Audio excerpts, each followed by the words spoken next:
respect those who've shown up on time, and we're going to be recording. So we are releasing last week's session in our newsletter today, so people can check that out.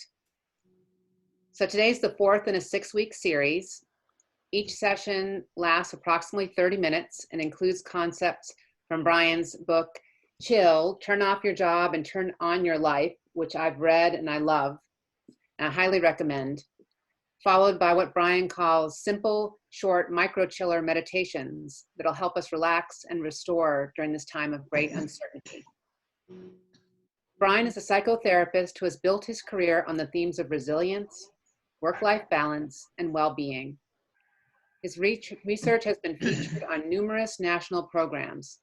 He also hosted the PBS documentary, Overdoing It, How to Slow Down and Take Care of Yourself.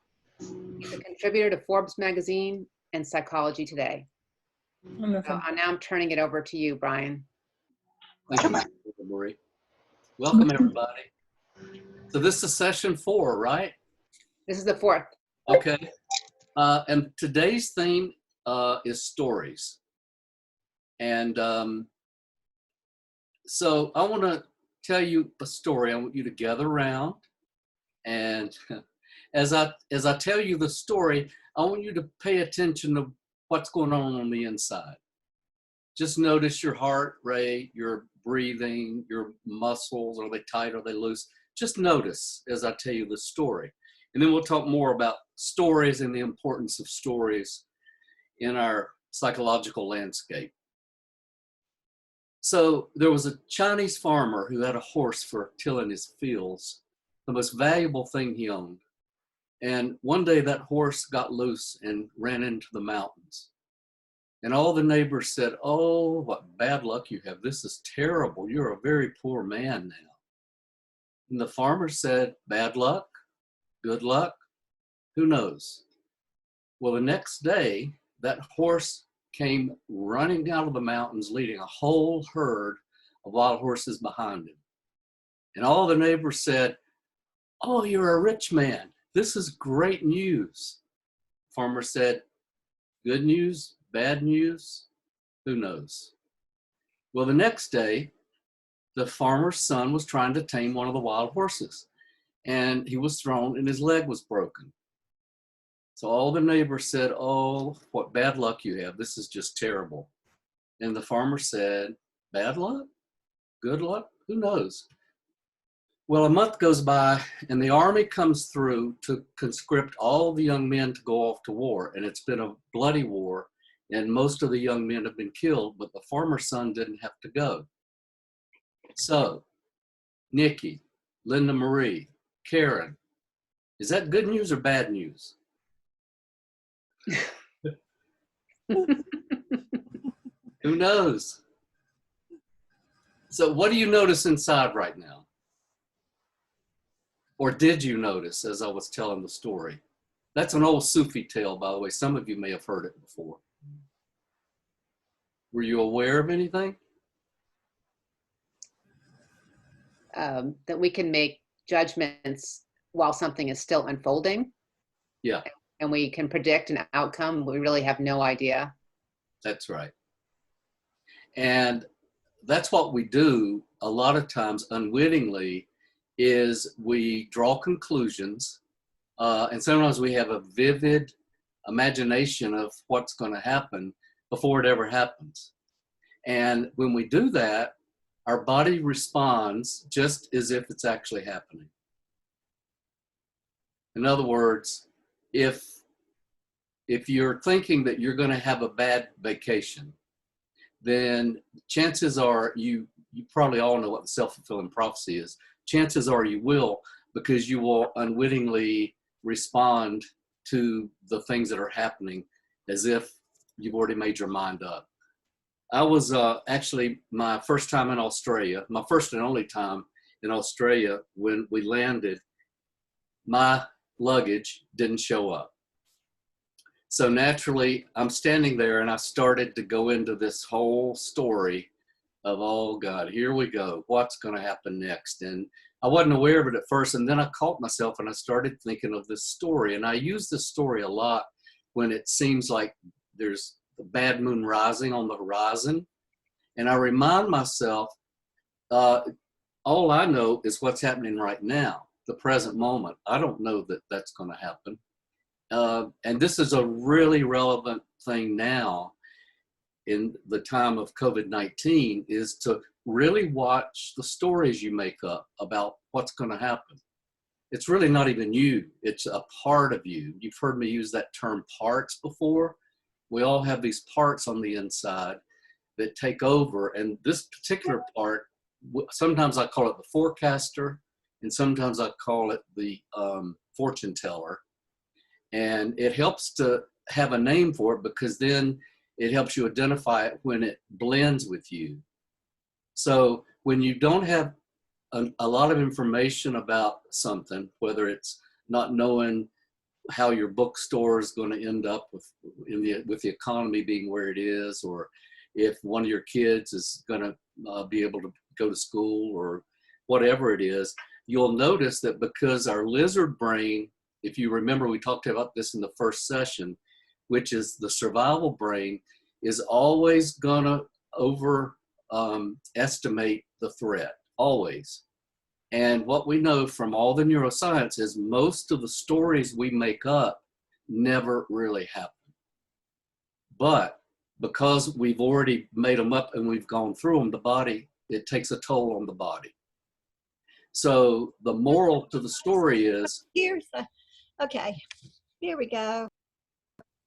Do the we have moral, the moral to the story is to be aware when you're making up stories, or when the fortune teller has taken over. And so here's how you work with that. Here's how I work with that. And this is in a new book I have coming out called The Lizard Brain Survival Guide. So when I catastrophize, or when my fortune teller takes over, sometimes I don't realize it, because you get swept up in the mental stream and you're just in it. And even my knowing the kinds of things that I teach and write about, sometimes it's easy for me to get swept away too, and I don't even realize it. But once you realize it, I call this the AAA approach. You have an awareness, and then the second A is to acknowledge it. Now, what most of us do is just put it out of our mind and go about our business. This is key. It's an inside thing, so you have to deal with it on the inside, not outside. So on the inside, once you're aware your fortune teller or forecaster has taken over, then you acknowledge it with something, just like you might look at a blemish on your hand and notice, oh, where did that come from? And you're just paying attention to it, and you talk to it. Much like you would a person. And I think I might have said this before. There used to be, back in the day when I was growing up, if you talk to yourself, you were crazy. Now, it's one of the best therapeutic tools we have to deal with anxiety. So you talk to that part. And as you do that, it unblends with you. And the third A is allowing. Just allow it to be there. And you'll start to notice calm, and you'll start to notice clarity, and a number of different C words, which I'm going to talk about the next time, that I call the C spot. When you use these MicroChillers that I've been talking about, it will automatically put you in what's called the C spot. And I don't want to go much more into that right now, but this is an example of that. So when HarperCollins, William Morrow, asked me to do the audiobook for #Chill, I was willing to do that. I'd never done one before. And so I talked with the engineer in the studio, and she said, they're going to have a director online from New York City directing you. You're going to have 3 days with 1 hour for lunch and 1 break. And she said, this is going to be grueling. Well, I remember headed home, and I just had this heaviness. And then I started making up this story. Oh my God, this is going to be horrible. And once I caught myself, then I talked to this part of me, the fortune teller. And I said, okay, I see you're here, and I know you have concerns, but I want you just to relax and let me handle this. We're not going to make up a story and walk in and make that story come true, because I've never done this before, so I don't know what's going to happen. I know the engineer said it's going to be grueling, but let's just wait and see. That helped me walk in with a wide angle lens and a clear mind. It was one of the most fun experiences I've ever had. So not only do things not turn out most of the time the way the fortune teller tells you, most of the time it turns out the opposite way, in a more positive way. But your lizard brain doesn't want you to know that, because your lizard brain is afraid, and I'm animating this a little bit, but your lizard brain is afraid you're gonna just get slack and get blindsided by life. So that's why we have that needle that goes more to the negative, more to the catastrophic. It's wired into us for our betterment. But our job to move beyond what Mama Nature's already done for us is to override that sometimes. Sometimes we need it in an emergency, in the heat of the moment. If your house is on fire or somebody's robbing you or coming at you to hurt you, then you need it. You need to be quick. But in most things in life, we don't need that. So I'd like for you in the next week then to start paying attention, because every one of us has it, and we're not always aware of it. But as you start playing with this, you'll see how many times that part takes over and tells you things that never end up happening at all. So stories are like water. Is water good or bad? Well, it can drown us, but we can't live without it. Is fire good or bad? The same. We need heat, we need warmth, but it can also destroy. So stories can be used in a positive way, like we talked about resourcing last week. That's in a way that's using a memory or a story or something that's happened in a positive way. So you want to be in charge of how your brain or your mind uses your stories, and catch yourself when you find yourself making up something that hadn't even happened yet, and you've made a conclusion. Because what it does, it takes a toll on your body. And here's what happens. There's a new study dealing with telomeres, and I meant to bring a pair of my tennis shoes to give you an example of what a telomere is. Telomeres are the encasings at the end of our chromosomes, much like if you have a pair of shoelaces, at the end there's this plastic to keep the shoelace from unraveling. The telomeres are at the end of our chromosomes to keep our chromosomes from unraveling. And they can be shortened or they can be lengthened. People with short telomeres have more stress, more health problems, age earlier, and die earlier. This is a scientific fact. This is molecular science I'm talking about now. People with longer telomeres live longer, they're healthier, they have less stress, and they age less quickly. And here's why. The molecular scientists have identified 5 types of thought patterns or mindsets that create short telomeres, which means you are going to croak sooner based on your bad health and life, simply by the way you think. One is rumination, and we've talked about that. And a lot of us ruminate. I know I catch myself once in a while. I don't do it as much because I practice these tools, these MicroChillers, but rumination is one. Pessimism is another, when you are looking at the negative side.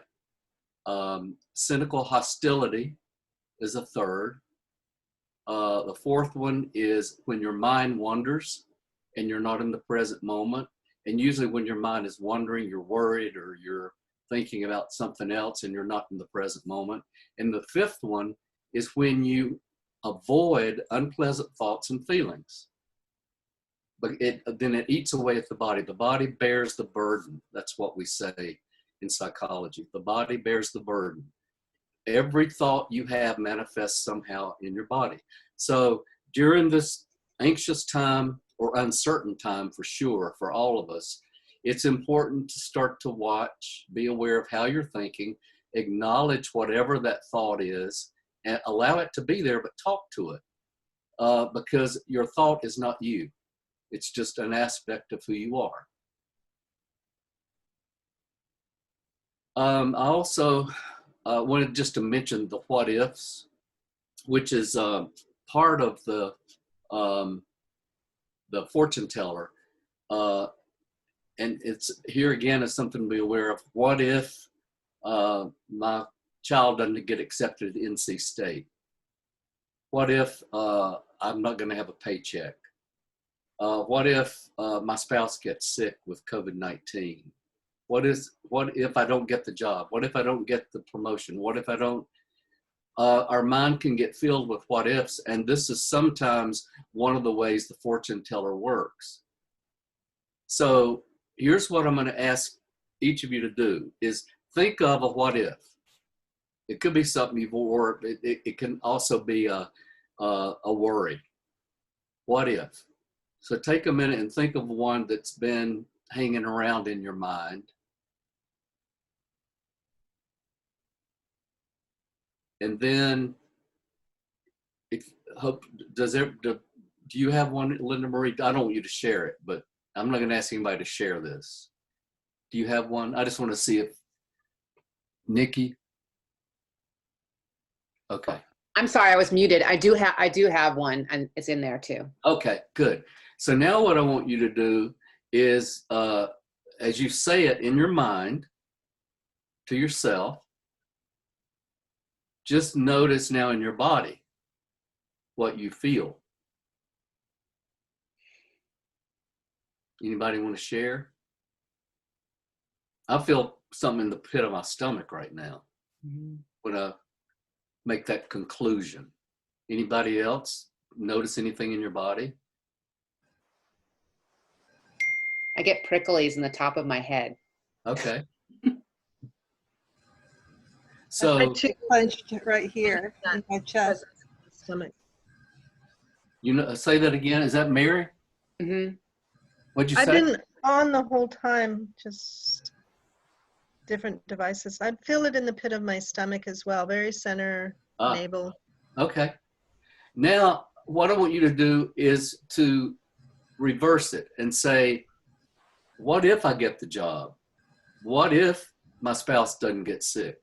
Or what if my spouse is well? And what if we live a long time? And what if we do get to go on that vacation? What if I do get that job? Or what if my business flourishes? People are never going to stop reading books. So now reverse the what if in a positive way. And just take a minute to let that sink in. What if something good comes from all this?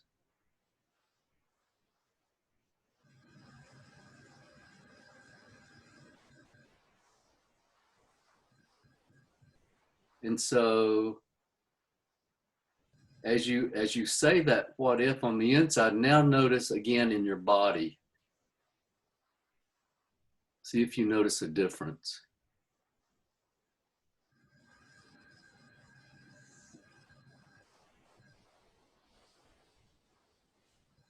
Anybody want to share? I think, Mary, you're speaking, but I can't hear you. There. I feel very inspired, lifted, and Okay. Now, there's one more little nuance here. This is really important. I want you to savor that. And notice the shift. This is key in neurology. You notice the shift, like you're savoring an ice cream cone. I'm feeling chills right now as I savor it. Because what this does neurologically, it sends it to the hard drive. It's just a way we talk about it, your brain, it's a neuroplasticity. The brain really gets it. There are many gifts waiting for every single one of you. Many gifts, we just don't know what they are.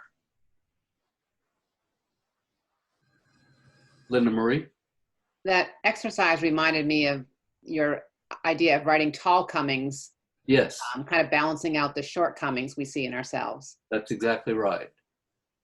That's really what it's about, is to be able to bring in our balance to our thinking, how we're looking at our lives and what's going to happen next.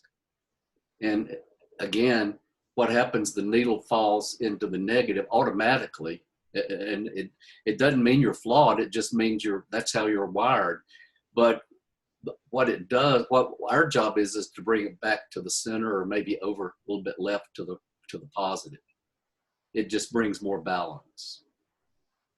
And then when you notice the shift, and I'm going to do one more meditation in a minute, and I'm going to ask you to notice there too. The noticing is caps off everything. That neuroplasticity, for those who don't know, we used to say you can't teach old dogs like me new tricks. Well, the science shows that's totally wrong. It's the very opposite. Neuroplasticity is when you do something different than you normally do in the heat of the moment. It creates new neural pathways in your brain. So in a way, what we're doing here with all these microchillers is creating new neural pathways. And I was going to ask you this question. If any of you've noticed, this is our 4th session, if you've noticed that if you've been coming to all the sessions or most of them, if you've noticed a shift, maybe it could be a slight shift in how you're looking at things. Anybody? If not, that's okay too.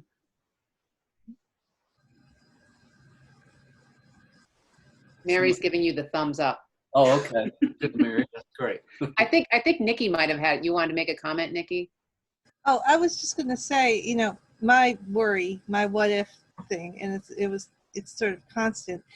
I had to repeat the positive version of it multiple times in order for it to sink in, because I'm so used to living with the what if my parents who live in New York get sick. Yes. So the idea of saying, what if they don't get sick? I mean, was harder to believe, internally. Yeah.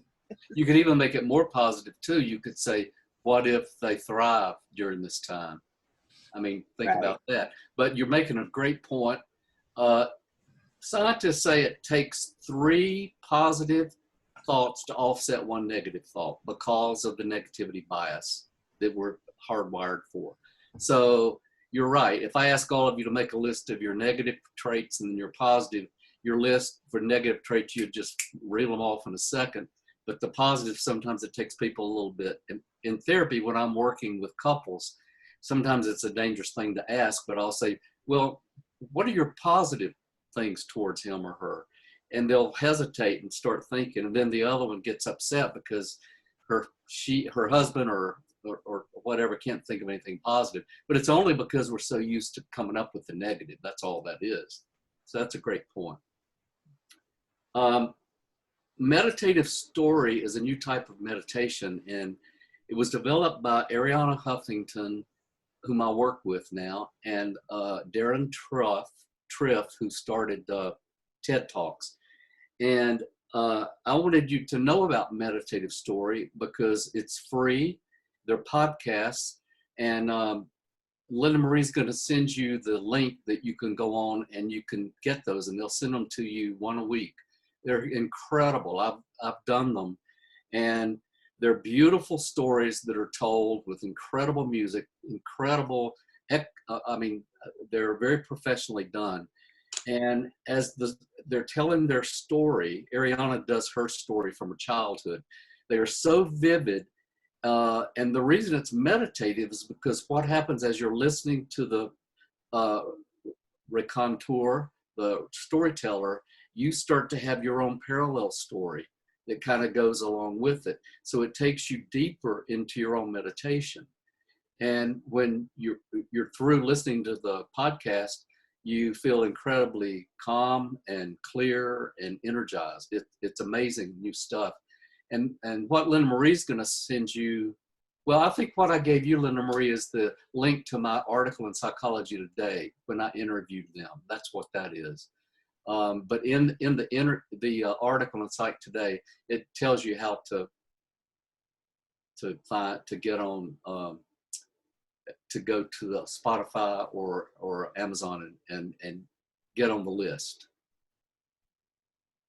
So let's see what else. Any questions at this point before we do the final interview of the final meditation? No questions right now. Okay, so this is called pendulation. And what I'd like for each of you to do is just see if there's anywhere in your body. We're going to do this lightly now. We're not going to take any big kahunas, but just see if there's anything in your body where you may be, like I'm noticing right now in the top of my shoulder, it's a little sore from sleeping on my right shoulder. It can be a pain, it can be a worry, but a light worry. It can be a little bit of a headache, a tightness in your stomach, whatever, just something that's unpleasant. And then what I want you to do, I want to give you just a second to find that, is then focus on whatever that unpleasantness is for a second. And if it's in your body, focus there. If it's a thought in your head, just focus there.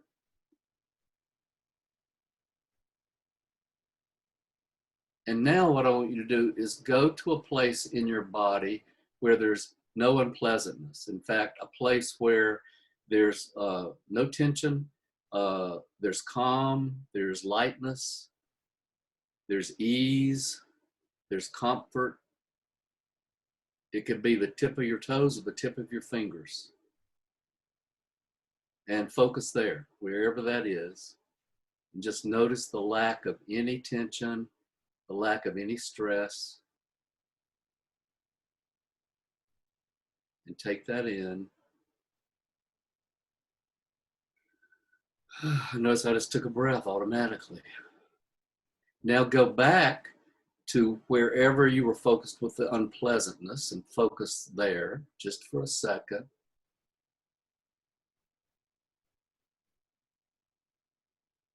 And now go to another place in your body where there's no tension or stress or pain or unpleasantness.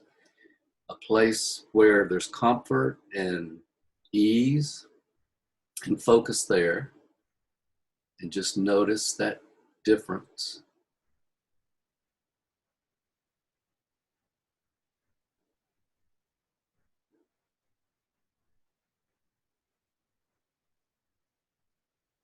And now go back to the original unpleasantness and focus wherever that was and tell me what you notice.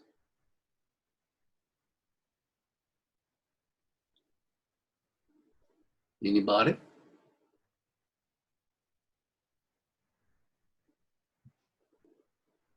Well, this might sound odd, but I have more compassion for that. I was focusing on this arthritic finger and I have more compassion for it, like through the exercise. That's great. That doesn't sound odd to me at all.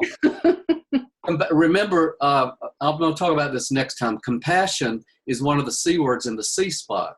Whenever we get away from the negativity and the hurt and the fear and the anxiety, and what we're doing is like a pendulum. We're swinging back and forth. What starts to happen, it moves you into your C spot.